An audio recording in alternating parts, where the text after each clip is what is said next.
Dust lifted from the savanna as the small band moved quickly between thorn trees, hands full of roots and tubers torn from the dry earth. The sun was already cruel, but they did not slow. At the center of the group, one female bent forward with every step, her body tightening, her breath breaking into sharp, animal rhythm. Life was already forcing its way out of her. They guided her toward a shallow cave carved into a limestone ridge. It was not chosen for comfort, but for defense. One path in, stone walls on both sides. The others scattered instinctively, some gathering broad leaves near the riverbank, others striking stones together until sharp flakes fell free.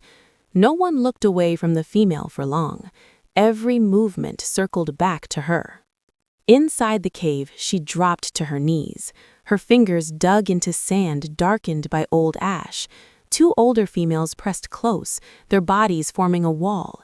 They smeared crushed leaves and bitter-smelling sap onto her lower back and thighs. Learned knowledge passed without words. Outside, the younger members stood on raised stones, scanning the grasslands. The first twist came with the wind. It rose suddenly, hot and violent, carrying the smell of rain and danger. Tall grass bent low, hiding movement. From the far edge of sight, shapes shifted. Another group, similar bodies, watching. Rivals, drawn by water, shelter, and weakness. The gatherers froze, stones tightened in their hands. They did not advance, but they did not leave. The wind carried scent both ways. Inside the cave, the female's body convulsed. Blood streaked the sand. Her arms trembled, then pushed. One of the elders leaned forward, eyes wide, focused on life balanced at the edge of death. A deep growl rolled across the plain. The second conflict crashed in without warning. From the grass burst a massive predator, shoulders rippling, teeth flashing white beneath dust-caked fur. It had followed the scent of blood and fear. The rival group scattered instantly, abandoning the standoff. Survival chose its own sides. The tribe reacted as one. Stones flew first, sharp flakes slashing the air. Some struck hide, others bounced uselessly away. The predator charged, low and fast, closing the distance with terrifying certainty. Two males rushed forward, waving burning branches pulled from old embers, fire barely controlled, but enough to confuse. The beast swerved, snapped, roared.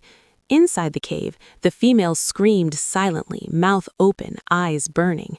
Her body pushed again, harder. The elder's hands were steady now, guiding, pulling. Outside, the predator broke through the line. One male fell, rolled, barely avoiding crushing jaws.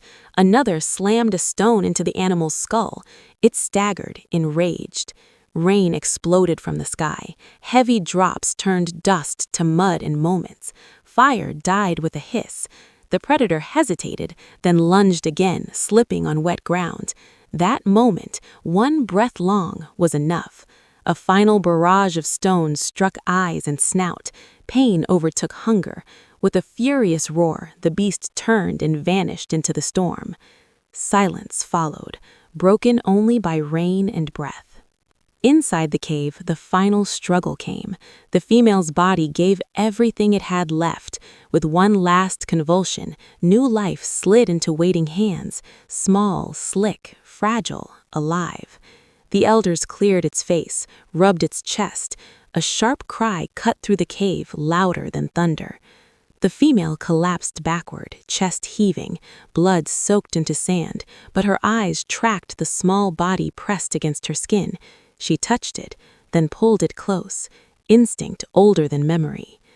Outside, the tribe regrouped. The fallen male rose slowly, wounded but breathing. Rain washed blood from skin and stone alike. The rival group was gone. The predator was gone.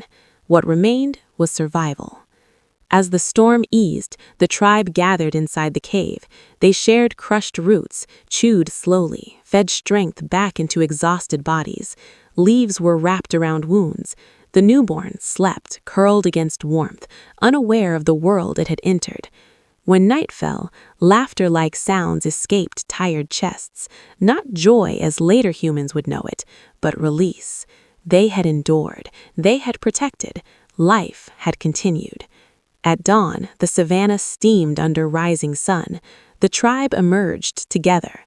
The mother walked carefully, supported on both sides.